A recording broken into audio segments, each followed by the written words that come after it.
The deer does not announce itself with intensity. It does not arrive to interrupt your life, overturn your certainty, or force your attention through spectacle. Most people remember the encounter because of how quietly it entered awareness, almost as if the moment carried a softness that refused to disappear after the animal had already vanished. That lingering quality is often more significant than the sighting itself, because the field of the encounter continues working long after the eyes have moved elsewhere. Many people spend years believing that transformation must always feel dramatic. They imagine awakening as something explosive, something impossible to ignore, something that permanently separates yesterday from tomorrow. Yet the deepest changes often begin with almost no emotional noise at all. A deer reminds you that what is truly aligned rarely needs to convince you through force, because harmony possesses its own unmistakable presence. Gentleness is frequently misunderstood as weakness because the modern world measures strength through resistance, volume, and speed. The deer represents another possibility entirely. It demonstrates that enormous sensitivity can exist without becoming fragile, and that openness does not require surrendering discernment. To remain soft in a world that constantly encourages hardness may require more strength than becoming hard ever demanded. This changes the meaning of emotional sensitivity itself. Many people assume sensitivity is something to overcome because they have experienced it only through overwhelm, exhaustion, or emotional instability. But sensitivity without grounding becomes reactivity, while sensitivity with coherence becomes perception. The deer does not survive because it ignores the world. It survives because it notices the smallest movement before most creatures would recognize that anything has changed at all. Notice how this appears within your own life. There are moments when you walk into a room and immediately sense tension before anyone speaks. There are conversations where the words sound kind while something beneath them quietly feels unsettled. There are relationships that appear successful from the outside, while your deeper awareness continues whispering that something is out of alignment. Most people spend enormous energy arguing with those quiet perceptions because they cannot explain them logically. Yet those impressions often arise before the thinking mind has assembled evidence.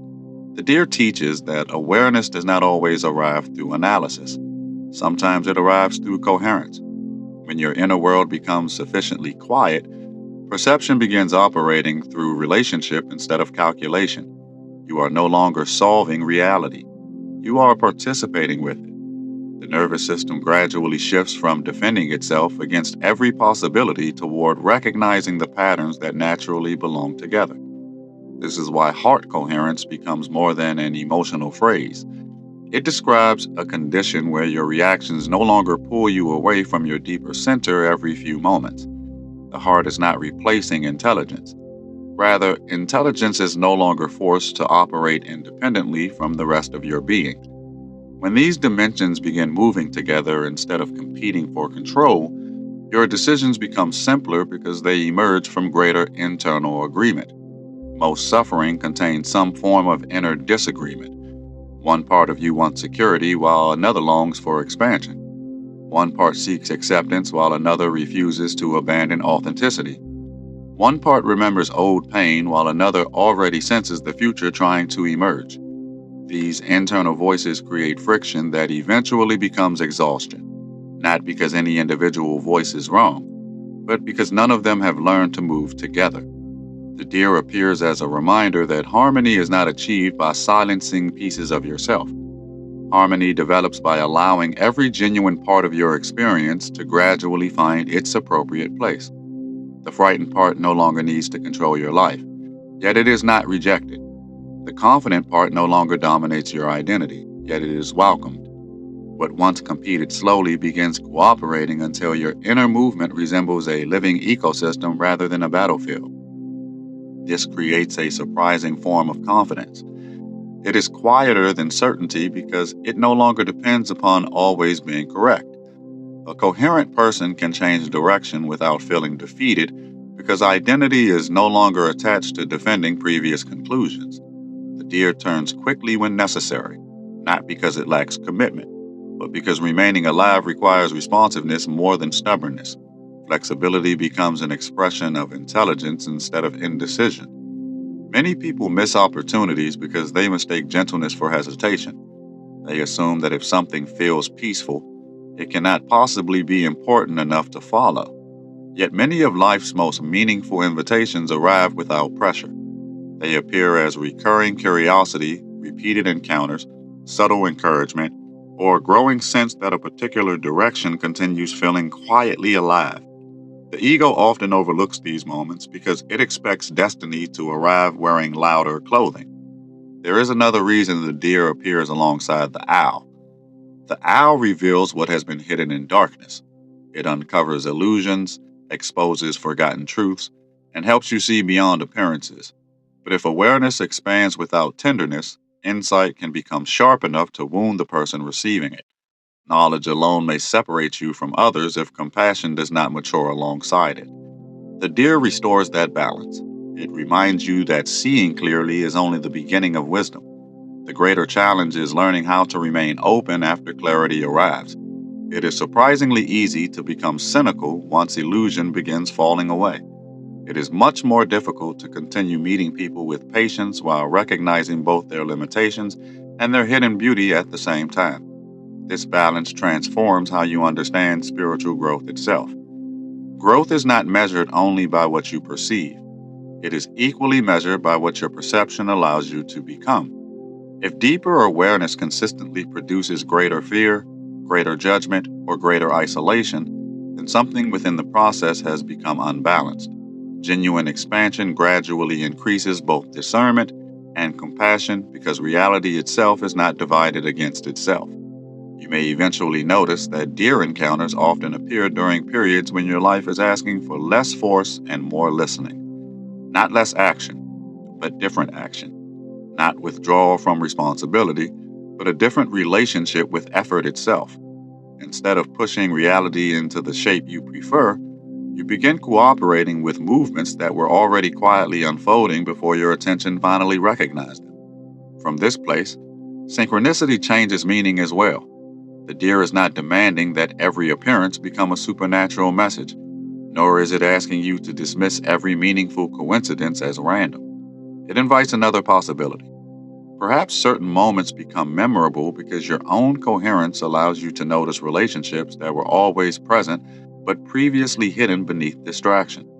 The world may not suddenly become more alive. You may simply become more available to the life that has always been surrounding you. Eventually, you realize the deer was never asking you to become someone else.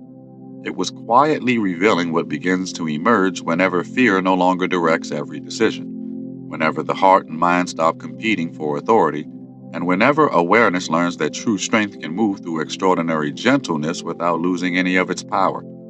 From there, another layer begins to reveal itself, one that asks not only how you receive these quiet encounters, but how your own presence may already be becoming one for someone else.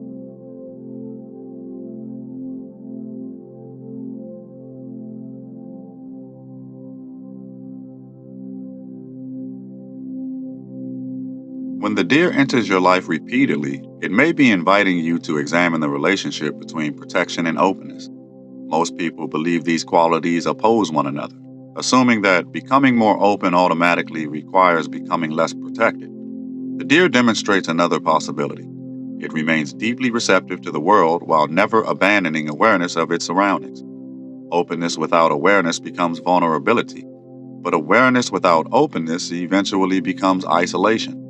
Many people unknowingly build emotional armor that was originally meant to protect a temporary wound. The difficulty is not that the armor exists. The difficulty is that the mind slowly forgets it was ever armor at all. What began as a response to one painful season gradually becomes a permanent way of relating to everyone, including those who never intended harm. Eventually, the protection begins creating the very loneliness it was designed to prevent. The deer does not carry yesterday into every encounter. It responds to what is actually present rather than endlessly projecting what has already passed. This does not mean it has forgotten danger. It means memory has remained useful instead of becoming dominant. There is profound freedom in allowing experience to inform awareness without allowing it to imprison expectation. This distinction quietly changes how trust develops. Trust is often imagined as believing that nothing difficult will happen again. Yet genuine trust has very little to do with predicting perfect outcomes. It emerges from confidence that you can remain present regardless of what unfolds. The deer is not fearless because the forest contains no predators. It moves peacefully because its awareness remains connected to the present instead of becoming consumed by imagined futures. Notice how often anticipation creates more suffering than experience itself. A difficult conversation may occupy your mind for days before it ever occurs. A possible rejection may feel emotionally real long before another person has even spoken. The body begins responding to futures that have never arrived, gradually exhausting itself through rehearsals of realities that may never exist. The nervous system becomes occupied with ghosts instead of moments. Heart coherence gently interrupts this habit. It returns attention to what is actually occurring rather than everything that could occur. This is not denial of possibility. It is recognition that clarity exists only within the present relationship between yourself and reality. When attention repeatedly returns to this living moment, emotional energy slowly stops leaking into countless imagined timelines. There is another reason the deer symbolizes the heart. The heart possesses an extraordinary ability to integrate experiences that the analytical mind often separates into opposing categories. It can hold grief without abandoning gratitude. It can recognize imperfection without withdrawing love. It can acknowledge uncertainty while continuing to move forward with quiet conviction. These are not contradictions. They are expressions of greater coherence. As this coherence develops, your understanding of strength begins changing almost without your permission. You become less interested in appearing unshakable and more interested in remaining available. You discover that flexibility often survives circumstances that rigidity cannot endure, like a tree that bends with the wind instead of resisting every movement. The heart preserves itself by cooperating with reality rather than constantly opposing it. This cooperation should never be mistaken for passivity. The deer moves when movement becomes necessary. It pauses when stillness becomes wiser. Neither action nor stillness defines its identity because both emerge from relationship rather than habit. Many human beings reverse this process by developing habits first and then forcing every situation into them, even when the situation quietly asks for something entirely different. Sensitivity, therefore, becomes a form of intelligence rather than merely an emotional condition. The more coherent you become, the less you rely upon fixed responses. Instead, you begin meeting each moment as something alive that deserves fresh attention. Familiar situations may still require different expressions because neither you nor the moment remain exactly the same. Life is dynamic enough that yesterday's perfect response may become today's unnecessary resistance. This is why genuine growth often feels surprisingly ordinary. Many expect spiritual maturity to produce constant, extraordinary experiences, yet it frequently produces increasingly ordinary moments experienced with extraordinary presence. Drinking water becomes more complete because your attention has arrived with you. Listening becomes deeper because you are no longer preparing your reply while another person is still speaking. Walking through a familiar neighborhood begins revealing details that have always existed but rarely received your awareness. The deer quietly reveals that attention itself changes experience. The world you inhabit is not determined only by external events. It is profoundly shaped by the quality of presence you bring into those events. Two people may walk through the same forest and encounter entirely different realities because one remains consumed by internal noise while the other has become available to subtle relationship. The forest has not changed, the observer has. Eventually, this transforms your understanding of synchronicity as well. You stop seeing meaningful encounters as isolated interruptions inserted into an otherwise disconnected life. Instead, life gradually appears woven together through countless relationships that usually pass unnoticed beneath distraction. The deer becomes meaningful not because it magically creates connection, but because it briefly reveals the connections that were already quietly operating beneath ordinary perception. This realization naturally softens judgment towards yourself and others. You recognize that many people are not disconnected because they lack intelligence or sincerity. They are simply carrying so much internal noise that the quieter movements of life struggle to reach them.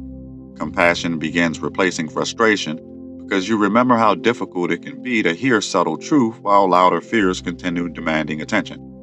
Patience grows because coherence itself cannot be forced into existence. The heart matures in the same patient way. It does not awaken through one dramatic realization before remaining permanently transformed. It learns through thousands of small moments where reaction slowly gives way to response, where fear gradually releases its grip, where awareness quietly chooses presence again and again until presence becomes more familiar than resistance. The deer reflects this steady rhythm, reminding you that lasting transformation often resembles gentle accumulation far more than sudden revolution.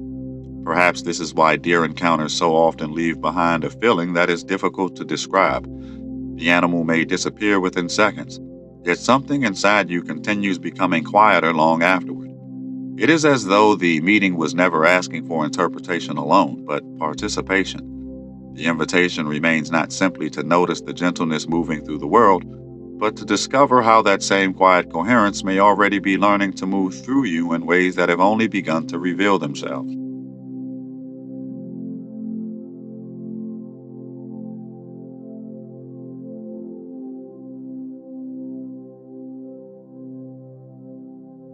The deepest gift of the deer is not simply that it reminds you to become gentle. Gentleness by itself can still become a performance if it is adopted as another identity to protect. Some people become attached to appearing peaceful while quietly suppressing everything that still longs to be acknowledged. The result is not coherence but distance, because whatever is rejected within eventually begins shaping behavior from beneath awareness. The deer teaches a gentleness that includes the whole person rather than only the parts that appear spiritually acceptable. Real coherence never demands that you stop being human. It asks something more difficult.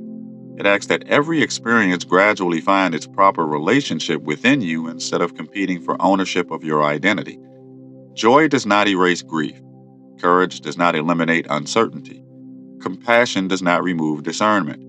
The heart becomes coherent not because it contains fewer experiences, but because those experiences no longer struggle endlessly for control. This changes how healing itself is understood. Healing is often imagined as returning to the person you were before life became difficult. Yet the person you were could not have carried the understanding you now possess. The purpose was never to return. It was to become someone capable of carrying both innocence and wisdom without allowing either one to diminish the other. The deer reflects this quiet maturity every time it steps carefully through a world that has taught it caution without teaching it bitterness. Many people unknowingly wait for the day when fear completely disappears before they allow themselves to live openly. They imagine a future version of themselves that no longer hesitates, no longer questions, and no longer feels vulnerable. Yet such a person may never exist because vulnerability is not evidence of failure. It is evidence that your heart continues participating in life instead of withdrawing from it. Courage is not the absence of sensitivity. It is sensitivity that continues moving with awareness. This is why emotional coherence produces an unexpected kind of freedom. Your choices become less dependent upon whether circumstances feel comfortable. You begin responding from what is true instead of what temporarily feels easiest. Difficult conversations are no longer postponed indefinitely because discomfort alone no longer determines direction. Peace gradually stops being something you seek from the world and becomes something you carry into it. The deer also reminds you that not every movement deserves your participation.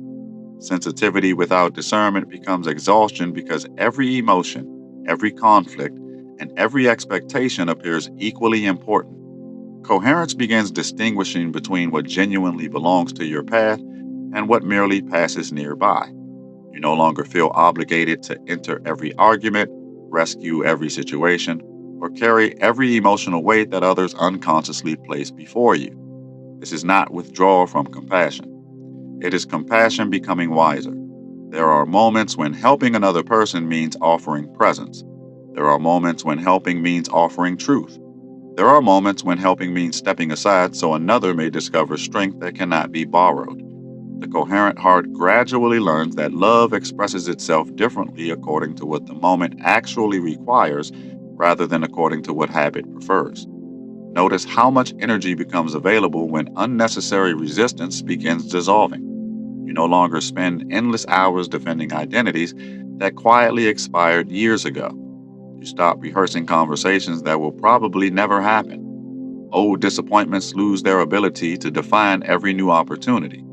Attention slowly returns to the living moment, and with it comes a surprising feeling that life has become larger without anything external necessarily changing. Perhaps this is why people often describe deer encounters as peaceful even when they cannot explain why. Peace is contagious in ways that rarely announce themselves. One calm presence quietly alters an entire room without demanding recognition. One deeply coherent individual often reduces conflict simply by refusing to feed its momentum. The influence of coherence usually extends farther than the person expressing it ever realizes. This reveals something important about the heart itself. The heart does not persuade reality through force, it participates through resonance. Just as one instrument vibrating at the correct tone can awaken another nearby, your inner condition quietly influences the relationships you enter. This is not control over others. It is simply the natural consequence of every living system responding to the qualities continually expressed within it. From this perspective, the deer becomes less a symbol to interpret and more a way of inhabiting the world. Its message is not hidden inside the animal alone. It becomes visible whenever patience replaces urgency, whenever listening becomes more valuable than proving, whenever understanding quietly becomes more important than victory. The messenger is never limited to the encounter. The messenger eventually becomes the life that grows from the encounter. This also explains why different people receive entirely different meanings from the same sighting. The animal does not impose one universal interpretation upon everyone who sees it. Instead, it gently reflects whatever lesson has already begun unfolding within the observer. Someone consumed by fear may notice safety. Someone overwhelmed by conflict may notice calm. Someone trapped in relentless striving may suddenly remember the forgotten value of simply being present. The more coherent you become, the less your life is organized around constant reaction. Space begins appearing between experience and response. Within that space lives freedom that previously seemed impossible because it was hidden beneath automatic habit. The deer invites you into that quiet interval where awareness has enough room to choose rather than merely repeat. Transformation often begins inside moments so subtle that the mind almost overlooks them entirely. Eventually, you recognize that the deer was never encouraging you to escape the world. It was showing you another way of belonging to it, a way where sensitivity becomes perception instead of burden, a way where strength no longer depends upon hardness, a way where the heart remains open without becoming unguarded and discerning without becoming closed. This balance does not remove the uncertainties of life, but it changes the one who walks through them. When the owl and the deer are finally understood together, another pattern quietly emerges. Clear vision without a coherent heart can become cold, while an open heart without clear vision can easily become lost. One reveals what is true, the other teaches how to live with that truth without allowing it to diminish your humanity. Wisdom is born where these movements meet, where insight and compassion stop traveling separate paths and begin supporting one another as expressions of the same living awareness. Perhaps that is why these quiet encounters remain with you long after they end. They are not asking to be collected as extraordinary memories or decoded into permanent formulas. They are gently inviting you to notice the way you move through ordinary life, because every ordinary moment offers another opportunity to choose coherence over conflict, presence over distraction, and quiet strength over unnecessary force. When that choice begins repeating often enough, You may discover that the greatest message was never carried by the deer alone, but by the person you gradually became after learning to walk with the same gentle awareness. If this transmission resonated, the spiral continues. You did not arrive here by chance, and you do not leave unchanged. More teachings are unfolding across the Haret library, each one meeting you where you are, not where you think you should be. Follow resonance. The next threshold is already listening.